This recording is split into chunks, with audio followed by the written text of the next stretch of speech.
The United States government is a finely tuned, well-oiled machine, ensuring domestic tranquility, providing for the common defense, and promoting the general welfare for its citizens. Underlying the smooth delivery of those government services is a funding apparatus like a sputtering, unsharpened chainsaw operated by a madman. Today, we will explain how that funding system works or doesn't work. We will specifically address the federal debt and discover whether we are on the road to recovery or a cliff to catastrophe. In theory, the mechanism that funds government services is supposed to work like this. Government provides services to its citizens such as health and retirement benefits, student financial aid, military protection, highway and bridges, and of course million-dollar outhouses at the national parks. The budgeted funds that pay for these services are replenished by tax revenue, primarily individual corporate income tax and corporate payroll tax. During times of normality, or should we say fiscal responsibility, this simple spend and replenish cycle has mostly worked. However, the cycle breaks down during times of crisis, like the Civil War, WW1, Great Depression, WW2, and the COVID pandemic.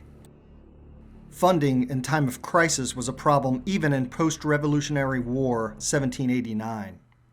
That's when one founding father had an idea to fund these spending deficits by borrowing from investors now, paying interest soon, and repaying the principal later from eventual surpluses. Who was this founding father? Alexander Hamilton. My name is Alexander Hamilton. But did Hamilton's idea work? Let's look at the War of 1812. The government borrowed $119 million. Interest was paid to investors periodically. Under the Jackson administration, tax surpluses not only satisfied operating expenses, but also allowed debt to be repaid to citizen investors, corporate investors, and foreign investors, primarily France. Hamilton's grand idea worked. In 1835, our country was debt-free.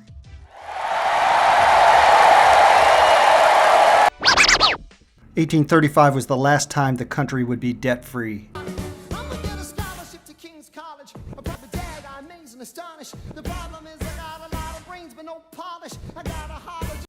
What was it about politician psychology that prevented Hamilton's magnificent idea from becoming a complete success in later years? First, it's overspending and underfunding.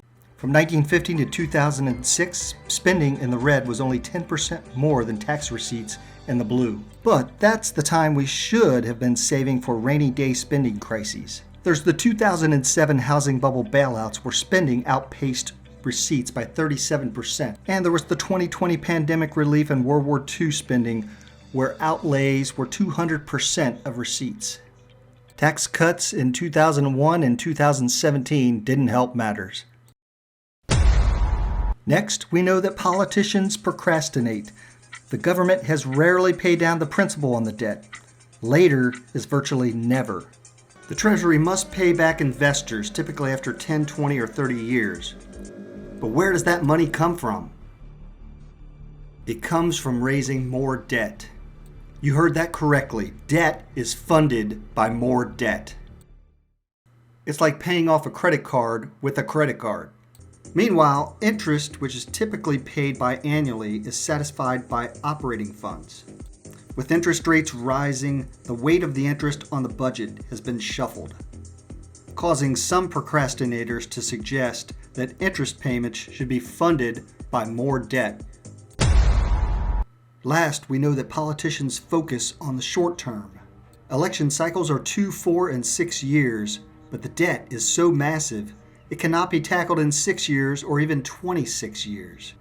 What then would it take to eliminate the current 2022 debt of $31 trillion by 2050?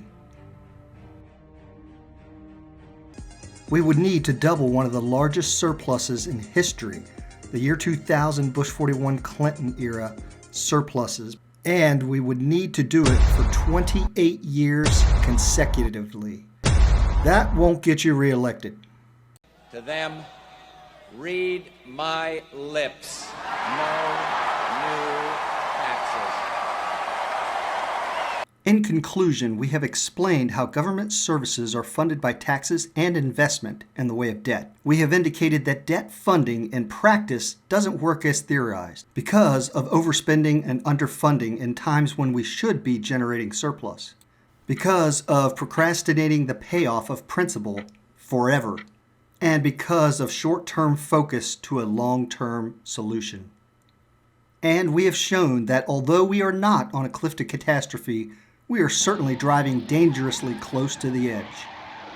Thanks for listening.